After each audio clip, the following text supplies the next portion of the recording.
ಆ ಬಜೆಟ್ ಅಲ್ಲಿ ನೋಡಿದ್ರೆ ದಕ್ಷಿಣ ಭಾರತದಲ್ಲಿ ಇರ್ತಕ್ಕಂಥ ರಾಜ್ಯಗಳಿಗೆ ಆಗಿರ್ತಕ್ಕಂಥ ತಾರತಮ್ಯ ಎದ್ದು ಕಾಣ್ತಾ ಇದೆ.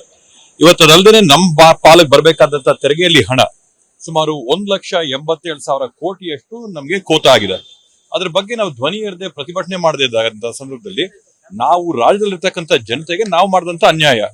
ಅದರಿಂದ ಇವತ್ತು ಕಾಂಗ್ರೆಸ್ ಪಕ್ಷದಿಂದ ಆಯ್ಕೆ ಆಗಿರ್ತಕ್ಕಂಥ ಎಲ್ಲರೂ ಕೂಡ ಶಾಸಕರುಗಳು, ವಿಧಾನ ಪರಿಷತ್ ಸದಸ್ಯರುಗಳು, ಸಂಸದರು, ರಾಜ್ಯಸಭಾ ಸದಸ್ಯರುಗಳು ಎಲ್ಲರೂ ಕೂಡ ಸೇರ್ಕೊಂಡು ದೆಹಲಿಯಲ್ಲಿ ಕೇಂದ್ರ ಸರ್ಕಾರಕ್ಕೆ ಗಮನ ಸೆಳೆಯುವಂತ ರೀತಿಯಲ್ಲಿ ಅಲ್ಲೊಂದು ಪ್ರತಿಭಟನೆಯನ್ನ ನಾವು ಜಂತರ್ ಮಂತರಲ್ಲಿ ನಾವು ಹಮ್ಮಿಕೊಂಡಿದ್ವಿ, ಯಶಸ್ವಿಯಾಗಿ ನಡೆಸ್ಕೊಂಡು ಬಂದಿದ್ದೀವಿ.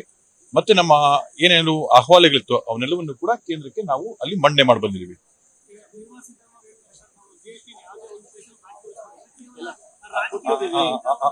ಅಲ್ಲ ಇವಾಗ ಸಾಮಾನ್ಯವಾಗಿ ನೀವೇ ಲೆಕ್ಕ ಹಾಕೊಡ್ರಿ. ನಮ್ಮ ರಾಜ್ಯದಿಂದ ನಾವು ತೆರಿಗೆಯಲ್ಲಿ ಡೈರೆಕ್ಟ್ ಅಂಡ್ ಇಂಡೈರೆಕ್ಟ್ ಟ್ಯಾಕ್ಸ್ಗಳ ಮುಖಾಂತರವಾಗಿ 4.5 ಲಕ್ಷ ಕೋಟಿನ ನಾವು ದೆಹಲಿಗೆ ಕಳಿಸಿದ್ರೆ ನಮಗ್ ವಾಪಸ್ ಬರ್ತಾ ಇರ್ತಕ್ಕಂಥದ್ದು 50,000 ಕೋಟಿ. ಸಾಕಾಯ್ದು ನಾವು ಕಳಿಸಿದ ₹1 ನಮ್ಗೆ ಬರ್ತಿರ್ತಕ್ಕಂಥದ್ದು 12-13 ಪೈಸಾ.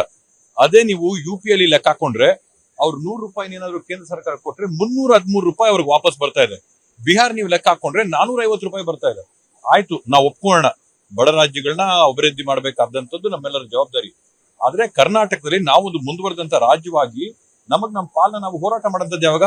ಬರ ಇವತ್ತು ಆಗ್ತಾ ಇದೆ. ಬರ ಆಗಿ ಇವತ್ತು ನಾವು 226 ತಾಲೂಕುಗಳಲ್ಲಿ ನಾವು ಬರ ಘೋಷಣೆ ಮಾಡಿದೀವಿ. ಕೇಂದ್ರ ಸರ್ಕಾರದಲ್ಲಿ ಪರಿಹಾರ ನಾವು ಕೇಳ್ತಾ ಇದೀವಿ. ₹2,000 ನಾವು ರೈತರಿಗೆ 30 ಲಕ್ಷ ಕುಟುಂಬಗಳಿಗೆ ಬಿಡುಗಡೆ ಮಾಡಿ ನಾವು 650 ಕೋಟಿ ಕೊಟ್ಟಿದೀವಿ. ಕೇಂದ್ರ ಸರ್ಕಾರದ ಜವಾಬ್ದಾರಿ ಏನಾಯ್ತು? ಆಯ್ತು, ನೀವು ನಮಗೆ ಬರ್ಬೇಕಾದಂತ GST ಭಾಗ ಕೊಟ್ಟಿಲ್ಲ. 4.71% ಇದ್ದಿದ್ದನ್ನ 3.64 ಮಾಡ್ಕೊಂಡಿದೀರಾ, ಕಟ್ ಮಾಡಿದೀರಾ. ನಮ್ಗೆ ಸಾಕಷ್ಟು ನಷ್ಟ ಆಗ್ತಾ ಇದೆ. ಬರ್ದಲ್ಲಾದ್ರೂ ಕಂಡ್ಬಿಟ್ಟು ನಮ್ ಕರ್ನಾಟಕದ ಕಡೆ ನೋಡಿ ಅಂತಂದ್ರೆ ಅದರಲ್ಲಿ ಕೂಡ ನಾವು ಮಾಡ್ತಾ ಇಲ್ಲ. ಎಲ್ಲಾ ರಾಜ್ಯಗಳಲ್ಲಿ ಕೂಡ ಬರ ಆದಂತ ಸಂದರ್ಭದಲ್ಲಿ ನರೇಗಾ ಅಲ್ಲಿ 150 ದಿನ ನೀವು ಮಾನವ ದಿನಗಳನ್ನ ಕೊಡ್ರಿ ಅಂತಂದ್ರೆ ಇವತ್ತು ಕೂಡ ಆ 150 ದಿನ ಮಾನವ ದಿನಗಳನ್ನ ನೀವು ಕೊಟ್ಟಿಲ್ಲ. ಇವೆಲ್ಲವನ್ನು ಕೂಡ ಹೋಗಿ ಪ್ರತಿಭಟನೆ ಮಾಡದಿದ್ರೆ ನಾವಿನ್ನು ಜನಪ್ರತಿನಿಧಿಗಳಾಗಿ ಜನರ ಅಹವಾಲುಗಳನ್ನ ನಾವು ಅವರ ಸಮಸ್ಯೆಗಳನ್ನ ಬಗೆಹರಿಸ್ತಾ ಇದ್ರೆ ನಮ್ ಕರ್ತವ್ಯಕ್ಕೆ ನಾವು ಲೋಪ ಮಾಡ್ದಂಗೆ ಆಗುತ್ತೆ. ಆದ್ರಿಂದ ನಾವೆಲ್ಲರೂ ಕೂಡ ಸೇರ್ಕೊಂಡಲ್ಲಿ ಹೋಗಿ ಪ್ರತಿಭಟನೆ ಮಾಡೋದು. ದೇಶನ 2 ಭಾಗ ಮಾಡಂತದ್ದಿಲ್ಲ. ಇವತ್ತು ಏನಾದ್ರು ಪ್ರಾದೇಶಿಕವಾದಂತ ತಾರತಮ್ಯ ಯಾರಾದ್ರೂ ಮಾಡ್ತಾ ಇದ್ರೆ ಅದು ಕೇಂದ್ರ ಸರ್ಕಾರದ ನೀತಿ ಆಗಿದೆ. ಅದು ಮತಗಳು ಅವ್ರಿಗೆ ಎಲ್ಲಿ ಸಿಗ್ತಾ ಇದೆ ಅಲ್ಲಿ ಅವ್ರ ಗಮನನ ಕೊಡ್ತಾ ಇದ್ರೆ ಬಿಟ್ರೆ ದಕ್ಷಿಣ ಭಾರತದ ಬಗ್ಗೆ ಅವ್ರಿಗೆ ಗಮನನೇ ಇಲ್ಲ. ಇದು ಇವತ್ತು ಬಜೆಟ್ ಅಲ್ಲಿ ಆಗಿದೆ. ನಾಳೆ ದಿನ ಬರ್ಕೊಳ್ಳಿ ಬೇಕಾದ್ರೆ ನಾನು ಹೇಳ್ತಾ ಇದ್ದೀನಿ, ಮುಂದಿನ ದಿನಗಳಲ್ಲಿ ಇವತ್ತು ಯಾವಾಗ ಡಿಲಿಮಿಟೇಷನ್ ಆಗುತ್ತೆ ಎಲ್ಲಾ ಕೂಡ ಸೀಟ್ಗಳನ್ನ ತಗೊಂಡು ಉತ್ತರ ಭಾರತದಲ್ಲಿ ಹಾಕಿ ದಕ್ಷಿಣ ಭಾರತದಲ್ಲಿ ನಾವಿರೋಂತ 5 ರಾಜ್ಯಗಳಲ್ಲಿ ಏನು 40-50 ಸೀಟ್ ಜಾಸ್ತಿ ಮಾಡ್ತಾರೋ UP ಒಂದು ರಾಜ್ಯದಲ್ಲೇನೆ 60-70 ಸೀಟ್ ಜಾಸ್ತಿ ಮಾಡಿ ನಮ್ಗೆ ಇವತ್ತು ಬಜೆಟ್ ಅಲ್ಲಿ ಏನು ಕೋತ ಆಗ್ತದೆ.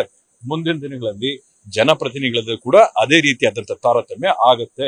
ಅಟೆನ್ಷನ್ ಡೈವರ್ಷನ್ ಮಾಡೋ ಸಲುವಾಗಿ ಲೋಕಸಭೆ ಗಮನದಲ್ಲಿ ಇಟ್ಕೊಂಡು ಕಾಂಗ್ರೆಸ್ ರಾಜಕೀಯ ಮಾಡ್ಲಿಕ್ಕೆ ಕೊಟ್ಟಿದೆ, ಸುಮ್ನೆ ಹೋರಾಟದ ಹೆಸರಲ್ಲಿ ಅಂತ ಬಿಜೆಪಿ ಆರೋಪ. ಸುಮ್ನೆ ಹೋರಾಟ ಅಂದ್ರೆ ಇವತ್ತು ನಾವೇನು ಅಂಕಿಅಂಶಗಳು ಇಟ್ಕೊಂಡು ನಾವು ಹೋರಾಟ ಮಾಡಿರೋಂಥದ್ದು. ಇದು ನಾವು ಕೊಟ್ಟಿರೋಂಥ ಅಂಕಿಅಂಶ ಅಲ್ಲ, ಕೇಂದ್ರ ಸರ್ಕಾರ ಬಿಡುಗಡೆ ಮಾಡಿರ್ತಕ್ಕಂಥ ಅವರ ಆಯವ್ಯಯಗಳ ಅಂಕೆ ಸಂಖ್ಯೆಗಳನ್ನ ತಗೊಂಡು ನಾವು ಹೋರಾಟ ಮಾಡ್ತಿರ್ತಕ್ಕಂಥದ್ದು.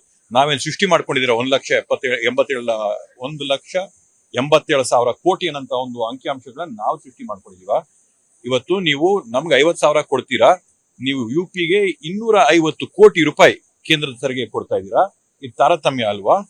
ಗುಜರಾತ್ಗೆ ನೀವು ವರ್ಷಾನುವರ್ಷ GST ಅಲ್ಲಿ ಬರ್ಬೇಕಾದಂತ ಪ್ರಮಾಣನ ಹೆಚ್ಚಿಗೆ ಮಾಡ್ಕೊಳ್ತಾ ಹೋಗಿ 35,000 ಅಡಿಷನಲ್ ಆಗಿ ಕೊಟ್ಟಿದ್ದೀರಾ. ಆದ್ರೆ ಇಲ್ಲಿ ಕರ್ನಾಟಕಕ್ಕೆ ಏನು 35-36,000 ಕೋಟಿ ಇದ್ದಿದ್ದು ಇವತ್ತು 40-45,000 ಕೋಟಿ ಇದೆ. ಈ ತಾರತಮ್ಯ ಇಲ್ವಾ? ಯಾಕೆ ಕರ್ನಾಟಕದ ಮೇಲೆ ಯಾಕೆ ಈ ರೀತಿಯಾದಂತ ಮಲ್ತಾಯಿ ಧೋರಣೆ? ಇಲ್ಲಿ ಬಿಜೆಪಿ ಸರ್ಕಾರ ಇಲ್ವಾ ಅಂತನ, ಅಥವಾ ಇಲ್ಲಿ ಒಂದು ಪ್ರಗತಿಪರವಾದಂತ ಕಾಂಗ್ರೆಸ್ ಸರ್ಕಾರ ನಾವಿದೀವಿ ಅಂತನ? ಆಯ್ತು, ಅವೆಲ್ಲ ಬೇಡ. ಬರಕ್ ಕೊಡಕ್ಕೆ ಅಂತಂದ್ರೆ ಬರಕ್ ಪರಿಹಾರಕ್ಕೆ ಅಂತಂದ್ರೆ ಅವ್ರೇನೆ NDRF ಅಲ್ಲಿ ಬರ್ಬೇಕಂತ ಅವರೇ ಬಂದು ವೀಕ್ಷಣೆ ಮಾಡ್ಕೊಂಡು ಅವರೇ ಬರ್ ಘೋಷಣೆ ಮಾಡಿರ್ತಕ್ಕಂಥದ್ದು. ಅದ್ರಲ್ಲಿ ಕೊಡಕ್ಕೆ ಏನಾದ್ರು ತಾರತಮ್ಯನ? ಮಾನವ ದಿನಗಳನ್ನ ಕೊಡಕ್ಕೆ ಅಂತ ತಾರತಮ್ಯ? ನರೇಗಾ ಅಲ್ಲಿ 250 ದಿನ ನಮ್ಗೆ ಕೊಡಕ್ಕೆ ಅಂತಂದ್ರೆ ಇವೆಲ್ಲವೂ ಕೂಡ ಚುನಾವಣೆ ಸಂದರ್ಭದಲ್ಲಿ ನೀವು ನೋಡಿದಿರ. ನಾವು 5 ಭಾಗಿಗಳನ್ನ ಕೊಟ್ವಿ ಅಂತ ಹೇಳಿ ಅಕ್ಕಿ ಕೊಡ್ತೀವಿ ಒಂದು ಸಂದರ್ಭದಲ್ಲಿ ಹೇಳಿ ಅಕ್ಕಿ ಕೊಡ್ಲಿಲ್ಲ. ಆಯ್ತು, ನಾವು ಅದಕ್ಕೆ ₹170 ಕೊಟ್ವಿ. ಇವತ್ತು ನಮ್ಮ ಭಾಗಿಗಳಿಂದ ನಮ್ಗೆ ಏನು ತೊಂದರೆ ಆಗ್ತಾ ಇಲ್ಲ. ನಮ್ಮ ಭಾಗಿಗಳಿಂದ ನಾವೇನೋ ಜನಕ್ಕೆ ಅನುಕೂಲ ಮಾಡ್ಕೊಡ್ತಾ ಇದೀವಿ.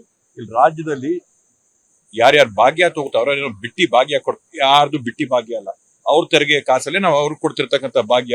ಈ ಬಿಟ್ಟಿ ಭಾಗ್ಯ ಅನ್ನಂಥದ್ದು ನಮ್ಮ ವಿರೋಧ ಪಕ್ಷದಲ್ಲಿ ಇರ್ತಕ್ಕಂಥವ್ರ ಒಂದು ಕೆಟ್ಟ ಮನೋಭಾವನೆ ತೋರಿಸುತ್ತೆ.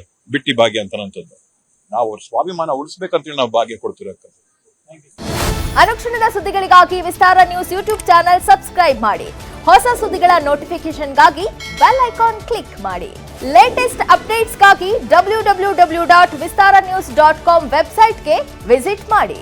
ಅಂಗೈಯಲ್ಲೇ ಜಗತ್ತಿನ ಸುದ್ದಿ ತಿಳಿಯಲು ವಿಸ್ತಾರ ನ್ಯೂಸ್ ಕನ್ನಡ ಆಪ್ ಡೌನ್ಲೋಡ್ ಮಾಡಿ.